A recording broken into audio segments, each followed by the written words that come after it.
Hi, I'm Jill Vitale-Awesome with the Eden Alternative. Thanks for being with us today for this conversation that I've been looking forward to for weeks. And so with me today, we have Sarah Rowan, and a lot of you know Sarah. She's been involved with the Eden Alternative for a long time. Sister Imelda Maurer. And Sister Imelda, we got to know quite well through the Pioneer Network and had a great opportunity to get to know Sister Imelda. And then we have Verna Cavey here, and we are having some technical issues, as is happening right now with so many people being on the internet at the same time. So we are going to do the best we can. Verna, can you hear us okay? All right. Well, I'm not hearing Verna, but we'll start and we'll see how things go here with this. So Sister Imelda, would you tell everybody a little bit about you? Okay. I was just thinking, Jill, when one has lived this many years, it can be a long story, but I'll keep it short. I've been a sister of Divine Providence for almost 62 years. In a couple of weeks, it will be 62 years. Wow. And as a sister, I have been a classroom teacher and a community organizer. And when my own mother was in a nursing home, it was a good nursing home, but institutional. And I thought, we ought to be able to fix this. So I went back to school, got a graduate degree in gerontology, and licensed as a nursing home administrator. And I've worked in that field since then. Now, as a retired licensed nursing home administrator, my energies are focused on spreading the good news about person-centered living that the Eden Alternative and the Pioneer Network put forth among Catholic sisters across the country. Wonderful. Thank you, Sister Imelda. Sarah? Beautiful, Imelda. I'm Sarah. I was born to be a first grade teacher, and I had that opportunity to be a first grade teacher for 30 years. What they taught me, that I was also born to be a care partner to my husband, Joseph, who walked with forgetfulness for nearly 11 years. And during that time, I began to wonder, does anybody really know what this thing called Alzheimer's is? And by divine providence, I brought him to a place that did. And there I found the most wonderful program called the Eden Alternative. I didn't know that I would adopt them and they would adopt me, but that's what has happened. And I love it. And I love having the opportunity to share today with people that are elders like I am. And it's such a wonderful thing to know that we have this privilege of enjoying advanced aging. And we want everybody to enjoy advanced aging. So we're going to try to do that today. Wonderful. Thank you. And Verna Cavey is supposed to be with us today too. And we had her for a minute, but again, there were some internet issues. And so we're hoping she will be popping in. And if and when she does, we'll have her talk to everybody about her. She is an amazing woman that I had the opportunity to know when I was the executive director at Claremont Park. And Verna moved in and really taught me so much. So I hope she can join us because she's amazing too. So when I was telling people about this show, I was telling people, when I talk with all of you individually, every time I talk to you, my head just goes, because you just have such amazing insight and such a beautiful way of saying things. And so I'm so excited that everybody can learn today from you. And I wanted to talk first, if we can. There's Verna. Hi, Verna. Can you hear me? Yes. So Verna, we were doing introductions. Would you tell everyone a little bit about you? Oh, yes. I'm Verna Cavey. I am a retired educator, worked in various disciplines. Let's see. I am now working in the field of aging. I'm in my 70s. I'm having the time of my life, which is a wonderful, wonderful surprise. And so now I'm working with amazing people like Jill and Imelda and Sarah in the field of aging. Wonderful. Thank you so much, That's Verna. it. Thanks for being here. And I was telling everybody that we got to know each other at Claremont Park. So I'm blessed to know each and every one of you. So one of the things that I would love to talk a little bit about is when I initially reached out to the three of you, I said, let's do a show, the wisdom of elders. And I think it was mostly Sister Imelda, and you might have all felt this way too, and said, is that really how we should frame this? And are you having me on because of my age, or what's this all about? Would you talk a little bit about that and kind of the discussion that we had?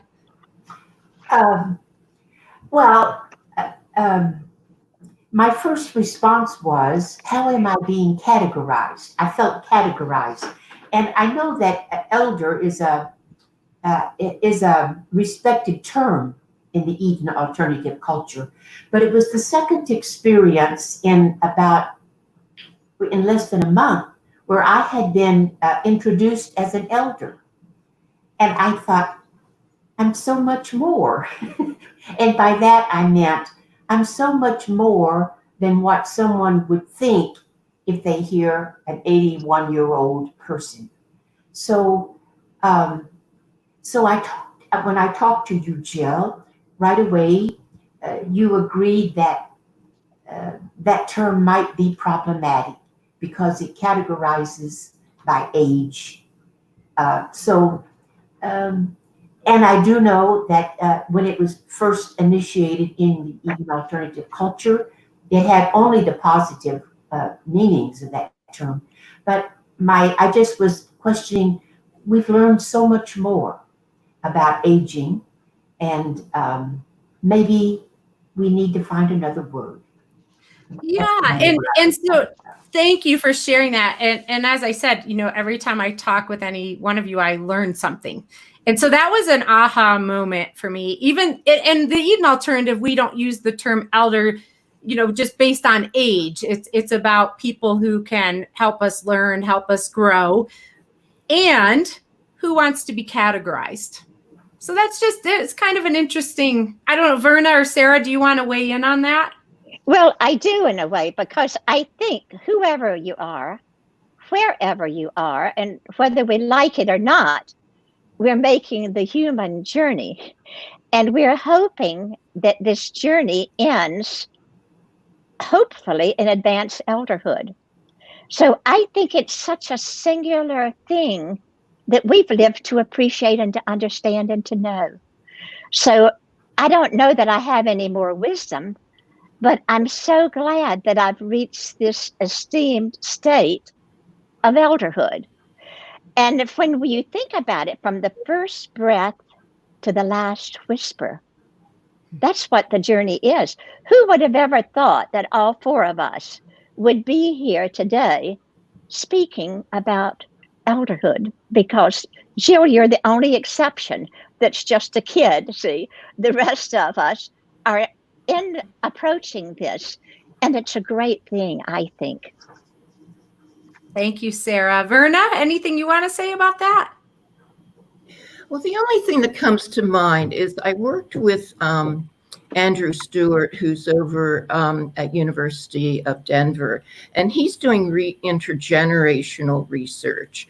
And the thing he said, that it was a wonderful discussion. He said, when people of all ages come together and find a common interest, a common passion, then there is no age, it disappears.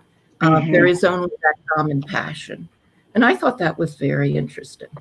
That's I like beautiful. it. Yes. Beautiful. Well, let's talk a little bit about our current situation, right? And specifically about people being like, our lives have been completely changed with COVID-19, and we've all been living in some form of self-isolation, quarantine. And I'm curious and hope that you can share with the people watching what your experiences have been. What's been hard? What's been it? What have you? Are there aha moments you've had? What's it been like? Do you want anybody who wants to start? I had a conversation with Sister Bernie, who's the second person in this local community, several weeks ago. I said, I think I'm getting in touch with my grief. I usually have a breakfast with one of my board members periodically, and then I have social lunches with this one and that one, and I miss that. She said, that's not grief. She said, grief is the CNA who was sent home from the nursing home because she tested positive, but doesn't get paid for that quarantine time. Grief is the lines, the miles of cars waiting for food at the food bank. So I just had to smile because it put it in perspective for me. Yes. I do grieve not getting to see my friends and sharing meals with them, but it opened up that perspective to the humanity of us all. So that was an insight that I had. I'm grateful for that. Thank you. I still miss my meals. Yes. Well, I'm thinking about with this long pause that was so unexpected. Was it to be that we were going to have retreat? Or what were we going to do to find ourselves in this long pause? And so in this long pause, I began to think of it as cocooning, that we are actually cocooning. And when you think about cocooning, you have to prepare for the first stage until the chrysalis is formed. And when the chrysalis is formed, you're sort of excited about the emergence. But then the emergence has not really come yet, And so I'm hoping that it's going to be as beautiful as this has been a mystery for us as to how it will really happen. But what I really think is, if we're in the chrysalis stage and we are approaching to be free again, like the butterfly, could it be that we have to, in this retreat that we're in, could it be that we have to retreat inside ourselves to find human sanctuary deep within our being? Because now we have become human beings and we're not doing very much. So I think it's a great time to just honor the being in us in that sanctuary. Wow. That's beautiful. Thank you for sharing that, Sarah. Verna?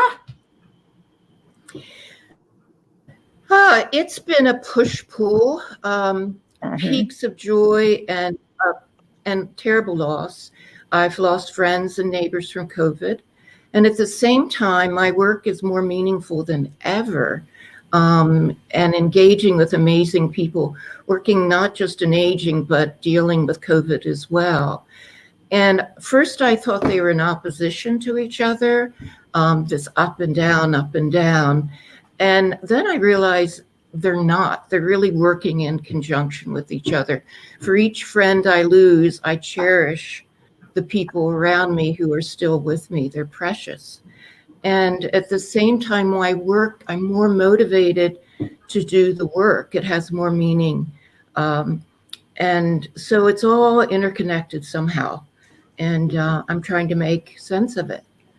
Yeah, absolutely. And Mel put up an interesting comment that perspective is important, but we all grieve about different things during COVID, right? And even though it might seem small, it still matters. Your lunches still matter. Yes. Sister Imelda, right? We all have the right to, or we all feel what we feel. So what's what's been the hardest thing, and what has helped you get through this really interesting time? I'd like to comment to that, because the one thing that was the hardest for me, because I was at home and I had a chance to be here, but with the two of you, you're at a work and you're helping other people. And I think that's the thing that I missed more, that there were over 100,000 people singing their death song and no one was listening because of the respirator. And I had not met them and I did not know their names, but my heart was so sad that their death song was being sung in such a strange way, such a different place. Never did they anticipate that being their final resting room. But then I had to rejoice that these professional people who had the courage to care were there day and night with helping hands, with encouraging words, not only for those that were singing their death song, but for their peers that were all there doing everything they could to make this a peaceful end. Wow. Yes. Yeah, and I see Sonia Barsness is with us today, and one of the things that she has initiated, and Sonia, maybe you could put it in the comment section, is she's started a website, I think it's on her blog, to tell the stories of the people that have passed away due to COVID-19. I think she's focusing on in elder care settings, because so much as people are being put out there as numbers right now. So true. Right. And so yes. I hope she'll put that link in there, because it's a really beautiful initiative that she has started. Verna, Sister Imelda, what thoughts do you have? What's been hard, or what has helped you get through? This has been a really strange time, right? Really curious to hear what's gotten you through it. Verna? Well, I'm in my 3rd month of lockup, so connection. Oh my gosh, how could I have not made it through? And I have to salute technology. I was able to see and hear my friends and be with them, whereas others could not. And I think that is so critical. I mean, I think community should be working full speed ahead right now to get that technology working for the next wave, if it occurs. So human connection, friends and family. And I think I had more time with them, more quality of time. I wasn't in a rush. Also, nature is very important to me. And I have a beautiful window overlooking the Rocky Mountains and trees. And that really, really kept me. It restores me. And meaningful work, just being able to get up every morning with a purpose and knowing that I was contributing even in a crazy, crazy time. So all 3 of those things are very important to me. Thank you, Verna. And Verna wrote a great blog that for Pioneer Network, and we shared it through the Eden Alternative too. So we can put the link to that blog in the comments. Sister Imelda, what about you? I think the hardest thing, there are 2 things that are hard. One is, I don't know how long this will last. And what will it be like? This is my pandemic habit, because I'm not going to go to a beauty shop. And so my hair has been neglected for 4.5 months. I was talking with a sister friend, 7 or 8 years my junior, and she said, I think it's going to be like this for the rest of my life. And I have thought that myself. Is this strange dealing with this microorganism going to really shift our personal lives for many years? The other thing that stays with me is this whole thing about being transformed that Sarah spoke of, everybody in so many levels, whether it's aging communities, church with liturgy and the way we worship and so forth, everybody writes it's going to be different. It's going to transform us. We've looked at the future of women who live in communities, and they're just like, what's it going to be like? But we don't know. But there's that tension of almost the intimation of promise, and yet a restlessness about what will it look like? Where is it? How will it express itself?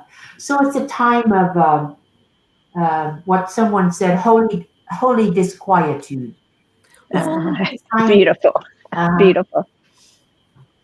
Yeah. Another thought about that also, in response to that, and also to Verna, when you're thinking about the garden, and I once heard it said that all we really need in life is a garden and a library. And we have both of those when we have this retreat. But then the thing that really makes me feel so grieved is every time we leave or lose an older person, we lose a library. Yes. Yes, we do. So look at the libraries we have lost. Yeah. So I'm glad there's going to be stories told. Absolutely. Yes. So, go ahead. I just wanted to go back to this thought of we will be transformed. Our structures will be transformed. That's the promise that I hear people giving us. And yet we don't know. It's all intimated. It's not articulated. And I think that's the importance of using technology to be in touch with one another, to share, to question, to deepen the bonds and so forth, so that future image gets into focus. Yeah, I love that. So for everybody who's out there watching, this is your chance to ask some questions of our guests today. So I hope you'll pop some questions into the question box, the comment box.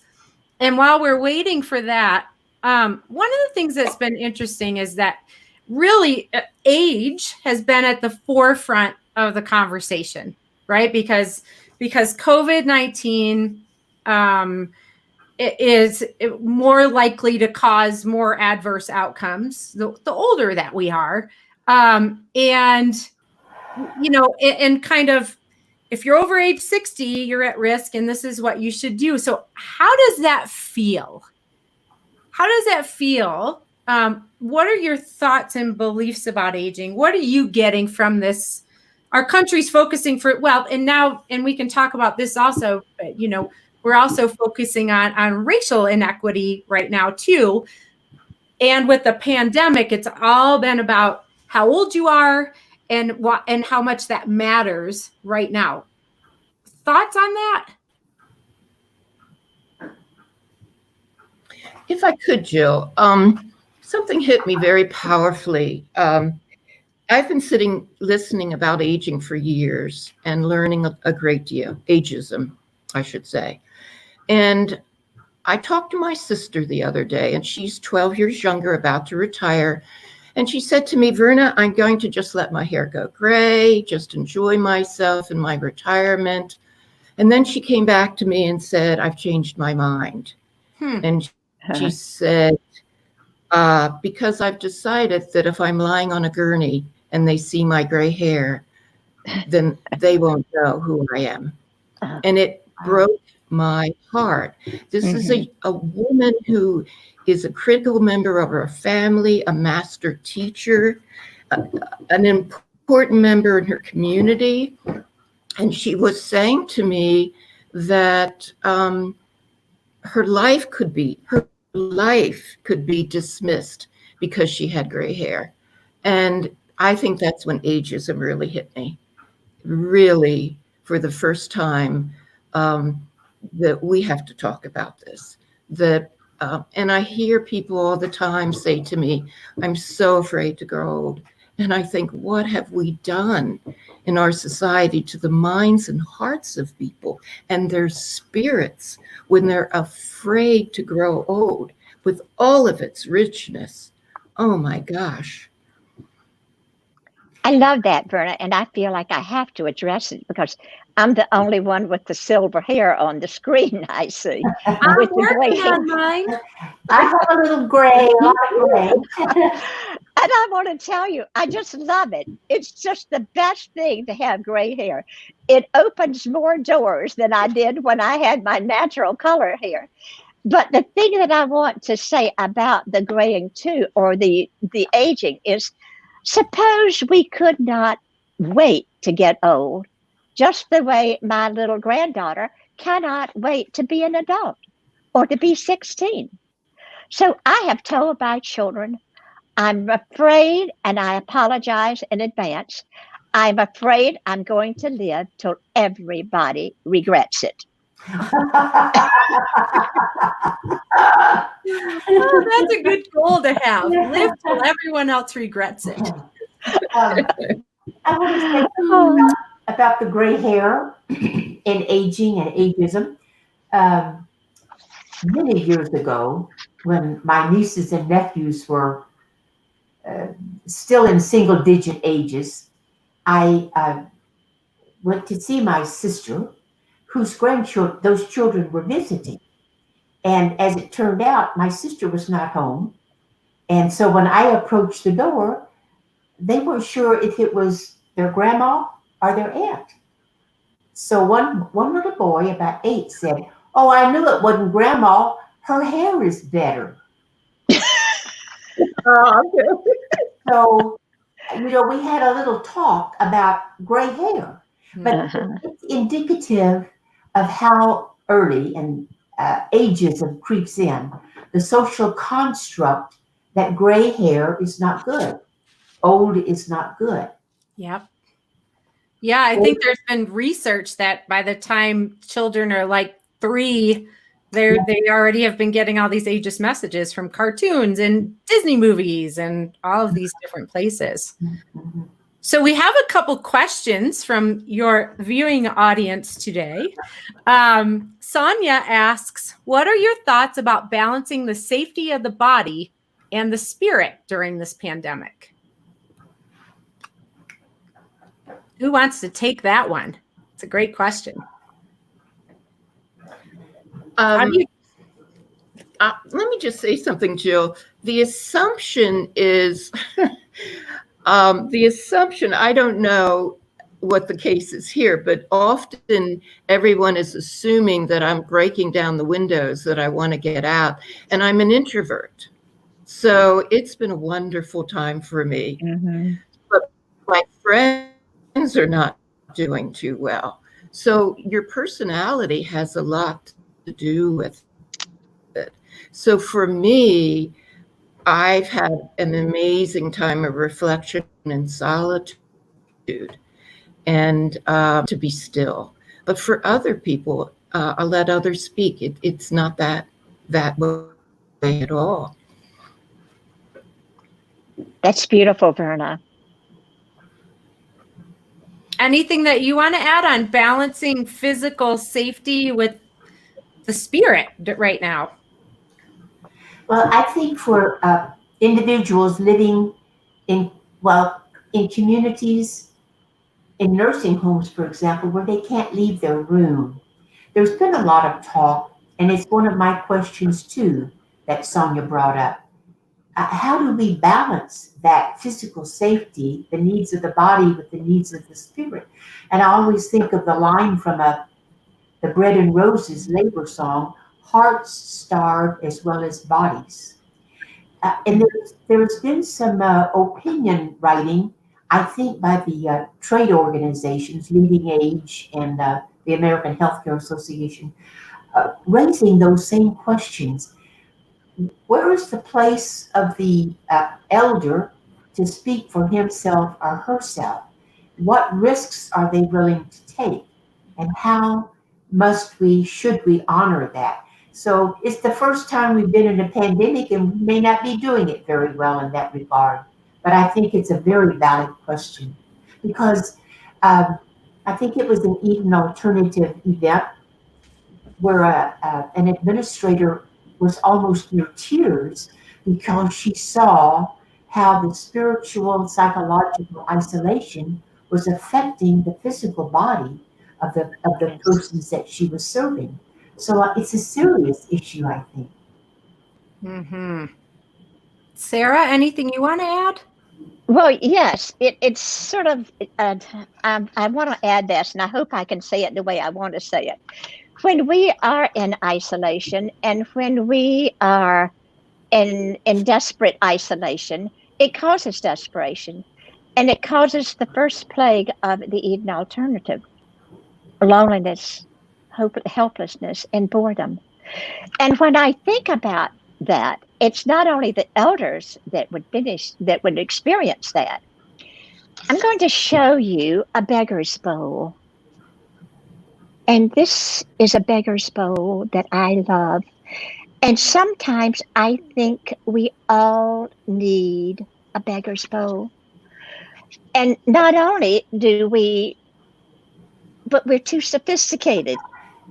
We're too sophisticated to have a beggar's bowl. But a beggar is not just hoping that you'll put bread into their bowl. They're lonely for something else other than bread. They're lonely for relationships. They're lonely to be needed. They're lonely to be valued. And their heart is in despair. But I think sometimes, how would it be? What would it take for you or me or any of us on this screen today to hold our little beggar's bowl and say, you see, I'm lonely? If we just had a symbol that people could see without a word that I'm a beggar, or if people could just touch or smile or be in there with a word. And I sometimes think our words are probably the most valuable tool we possess. How many times on a street do you hear people just talking beautiful words to them? They might drop in a piece of bread. But I'd like for each one of us to know that it's not only for bread that we hunger. Wow. I love that so much, Sarah. That is beautiful. Don't we all need beggar's bowls? We do. Don't we need to go up to with our unwashed hands and our dirty clothes and say, knock on a door and say, I'm giving you a chance to put something in my bowl. Would you please? I love that. If I could build on what Sarah's saying, so much of the loneliness is hidden. And yes. What is not spoken has incredible power. And I think we need to listen for what isn't being spoken. Sometimes that is more important than anything. So we need to, increase our peripheral, open our ears, and observe. And I think a lot of people have during the pandemic, and they're seeing things in their community they have never seen before. So it is an important time. And I would say to communities, this is a window of opportunity to listen, because that window will close soon enough. But residents have learned a great deal by simply watching and listening in a quiet time. And I think they have a lot to tell you if you would listen to them now. Yes. And Verna, when we were talking about the show, I think you had mentioned that right now, and it goes back to what Sarah was talking about too, is right now it's almost like the stigma, because there's unfortunately a stigma around loneliness, but right now the stigma is kind of gone away because everybody I mean, we're forced to not be with people. And so I think you had mentioned that people are more likely to say, I'm lonely. Mhm. Before, you might not be comfortable saying it. So this could be a window of opportunity to It is. talk more And about in our this. community, I'm sorry. No, go ahead. In our community, they are beginning a program. I mean, they've been so aware of it during the pandemic that they're starting an awareness prevention program. And so that's what I'm saying. There are insights that are very powerful, and they're moving residents to do something. And they're going to, in our case, they're going to our director who's supporting that. And we're very fortunate. So that's why I say there's some very good things that can come out of this. Yes, absolutely. And it also goes back to Verna, what you were saying too, is you're kind of liking this right now. We had some comments from people in the audience who said that too. And it's interesting. We work with, we have a regional coordinator in Denmark, and she sent us an article from the paper that the headline of it was something like nursing home residents' well-being improving during this time. And that people are feeling more like things are about them, and they don't have a bunch of strangers in their home anymore right now. And it's about, what does my life look like? So I think with all this coming together, it's like not assuming, right? Some people might be feeling good right now, and some people might be really suffering right now. But if we don't ask, and more importantly, listen. Yes. And then create an environment where people can have their beggar's bowl and say, here's what I need right now. Yes. Then we're missing it, right? Am I getting that right? Yes. Very true. Yes. You know, wouldn't you love to fill everybody's beggar's bowl with the feeling of, I want you to just think about your own magnificence every day and in every way. I really. And that you are rare and wondrous, just like all of this program is rare and wondrous. To hear elders speak about their thoughts and to have a chance to get to know my two guest friends here in a beautiful way. I feel like I already know you and I want to know you better. So this is a beautiful opportunity and such a pleasure to do this, Jill. Thank you so much. Oh, well, thank you so much. And you've got there's a bunch of comments and questions going on in the box here. And I know everybody's loving this opportunity to hear from all of you. So Kathy asks, how has your life experience helped you deal with the challenging time we're in?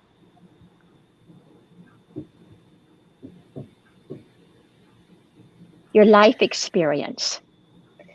Well, someone else answer that first. I want to hear. Go ahead. I want to hear it, and then I'll think about it. Okay.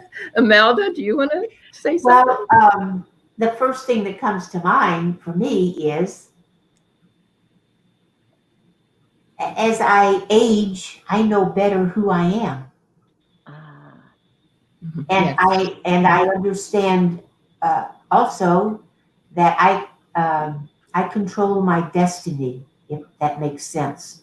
In other words, I might be in a terrible physical environment, but that doesn't have to determine my life or my response.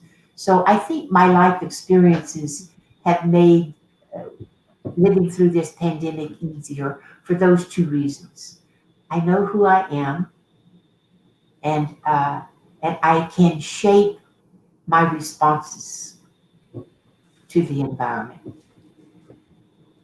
Yeah, that's great. I agree with that. I would say, Go ahead, Verna or Sarah, whichever one. Go ahead, Verna. did you want to say something? Oh, yeah, sure. I think many of us are surprised at the kind of inner strength we have. Think about it. In the last few weeks, humans adapt. society has transformed in all of their behaviors. It's pretty remarkable. We need to pass back and say, yeah. The thing is, I've never been asked to contribute during a world war, during a pandemic before this. And you question your abilities.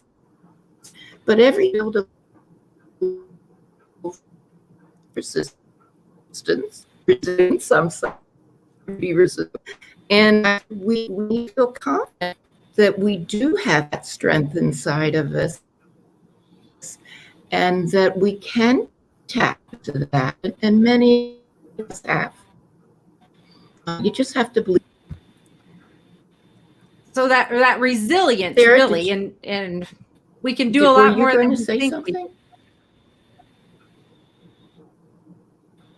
Well, it just proves it's a long, long trip of growing. There's stops along the way, and the more stops we have that are even sorrowful, I think so, make us become strong. So really, when we have something that breaks our heart and we don't understand, we should hold it close to our heart so that we can learn what it's to teach us. And look at the lessons here that we haven't learned and don't know yet. But we hope it will be something that will be beautiful in the end. Yes. By the way, my grandmother, as a young lady, was a nurse during the 1917 or 18 flu epidemic. And I thought, that's the first time I learned that word, epidemic, And I thought, I wondered what that was. But she had the courage to care. And that's what I love seeing now with everybody, that they didn't know whether they had the skills or not, but they had the courage to care. Wow. I love that. Because I think a lot of people do question, do I really have what this takes? But Yes. Yeah. And courage isn't about not being afraid, right? Yes. Yes, that's right. I love it. Yes. And Sarah, Mel asked, she said, we need to see aging differently, change our perspective. Sarah, can you share the story of the letter your mother wrote you about your high windows in your kitchen? Oh, somebody else talk a minute while I go get it. Okay, just a minute. Okay. You go. I have it nearby, but I don't have it with me. Okay. You talk and I'll listen. Okay, so let's talk while we're waiting for Sarah to come back. Do you all have any advice for, one of the things that's, gosh, I think about people that run these organizations right now that are supporting older people, and what an incredibly challenging time this is, where you're trying to balance safety and it's this completely unknown situation. What advice would you have for people that run those organizations, for senior living organizations right now?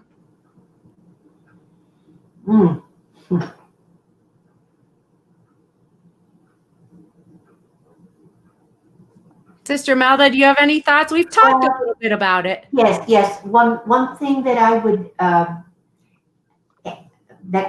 hope that I could be aware of and could inspire among the staff is this necessity of, while maintaining all the protocols for safety, to honor the individual's other needs.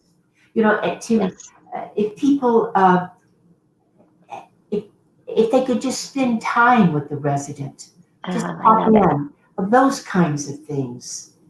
And I think it makes staff feel better about their work because they sense that they're giving and that it is well received. So that would be one thing. Thank you. Beautiful. Sarah or Verna, any advice you would give to people that are working in or leading senior living organizations right now? Incredibly challenging time.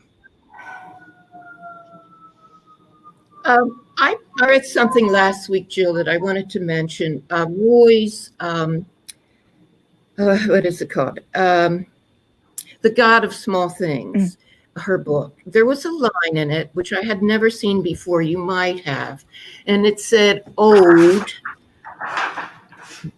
a viable, diable age." And it stopped me my tracks. Ode, a viable, diable age. Clearly diable, which I think adds richness to our life. And viable, I wasn't sure. So I thought about it and looked it up. And basically, it just means we all have possibility. We have to have the right resources and the right conditions in which to thrive. And I thought, well, that clarifies my role better. If I can help provide the resources and the conditions under which we thrive, then that gives me a goal. I'm writing that down. The I love it. and conditions in which people can thrive. Yes. Love that. Well, that's a wonderful thing that you said there, Verna. And when I think about that, conditions that we can thrive until the time comes that maybe we're ready to relinquish our thriving and we're ready to relinquish our life that we know, that we're coming to a stage that we must say goodbye. And I've thought about that a lot. I thought, well, until that time, and I think about it with my own husband when he was reaching that stage. We think, what do you want in your final room of comfort? What do I want in my final room of comfort? It's just voices that you know and love. Maybe soft music. You don't want to hear a ventilator if you don't have to, and you want music and you want songs that are comforting to you.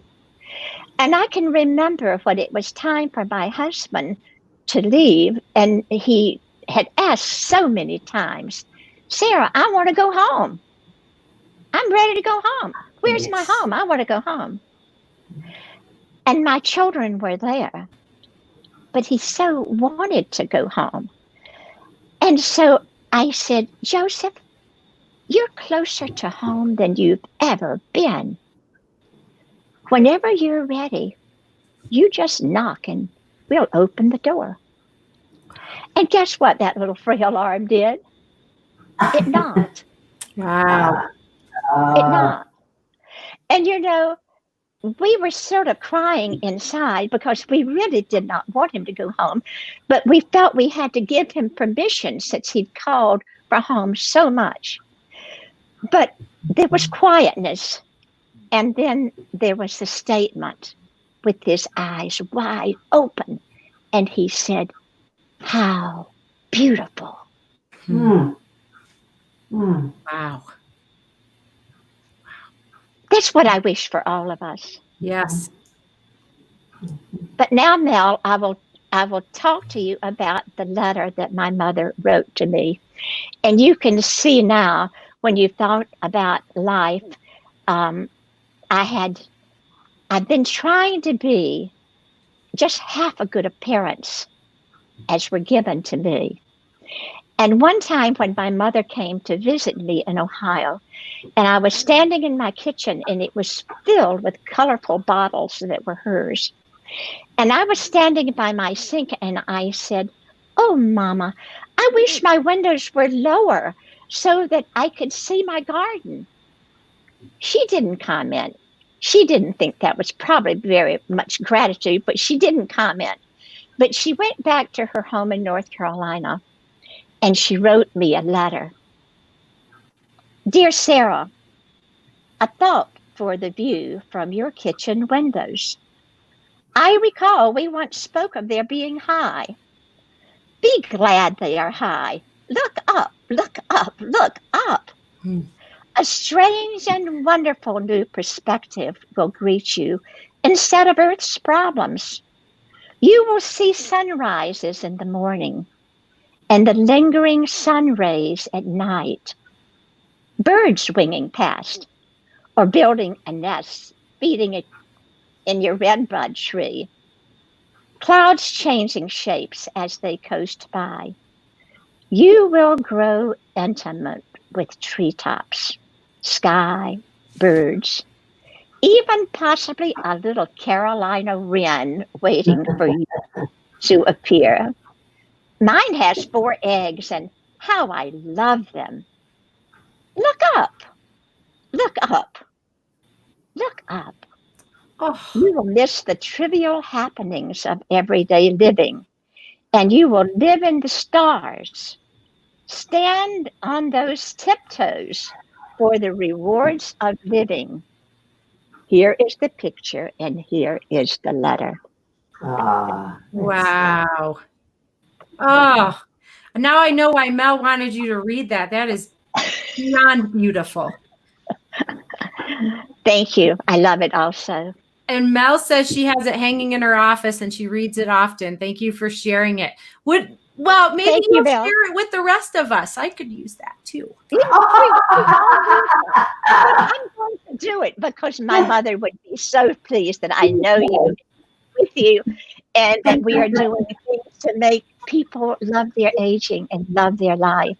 And she would also say this: always remember that you're rare and wondrous. Never forget it. That is One comment to add to that. Yes, sister. And it's a practical thing, but a book that I think is a must read is the book called The Mature Mind, with the subtitle, good. The Mature Mind. The subtitle is The Positive Power of the Aging Brain. And it's written by Gene Cohen, Cohen, PhD and MD. And he says we have to turn our concepts of aging on their head. It's a great book, but it is Thank you. that there is life and growth and fulfillment until we breathe that last breath. So true. That's The beautiful. garden. So it's Yes. The Mature Mind. Yes. That's the book. Okay. I wrote that one down too. So we have only a few minutes left. I can't believe how fast this time has gone by, but I want to ask you all, we are really experiencing a really challenging time in many, many, many ways. Do you have a piece of advice that you would give to just all of us as people right now that you'd like to share? Let your words edify. Let your words honor. And did you know our words are such powerful tools, and they have the power to hurt or to heal, and they have the power to humiliate.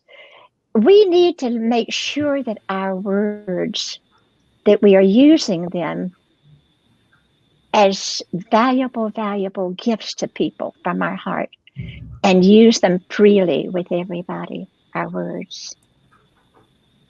Oh, that matters in so many ways right now. Mm-hmm. That is beautiful. Thank you. Verna or Sister Imelda? Well, the words that came to mind were listen to and be faithful to your deepest, truest self. So true. Listen to and be thankful for your deepest, truest self. Faithful to. Thankful to. Faithful to. Faithful. Say it one more time since I goofed it up. Faithful. Say the whole thing one more time because I goofed it up and I want to make sure people are hearing it right. Listen to and be faithful to your deepest and truest self. Wow. I love it. I love that too. Love that. And I'm going to build on that wisdom.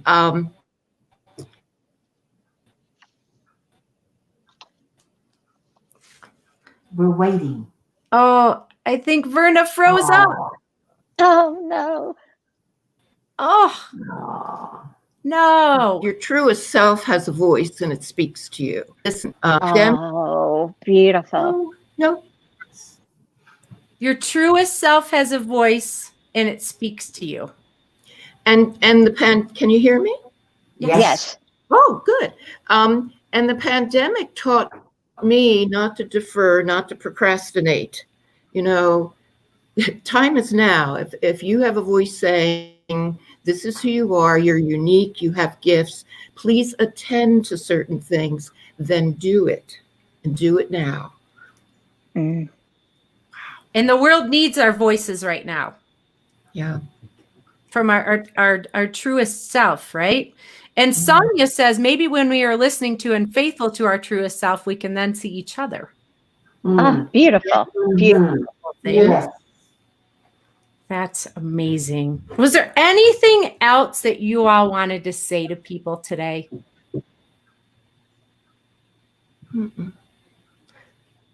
It's such a privilege to be here with just the people on the screen. But for those of you that are listening, I'm so glad you're listening, and I'm so glad you're here with us. Because when we are like this, we are one. And that's what we need to be, one. Oh, yes. And thank you all so very much for being here to talk with us today.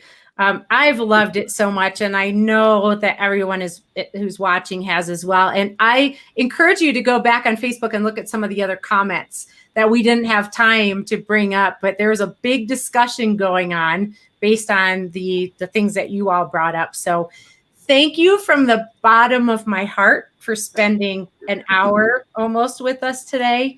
It's been my honor to facilitate this conversation, and most importantly, to learn from all of you. So for those of you out there, I hope that you will come back, keep the comments going on this feed, because we can keep the conversation going through this post.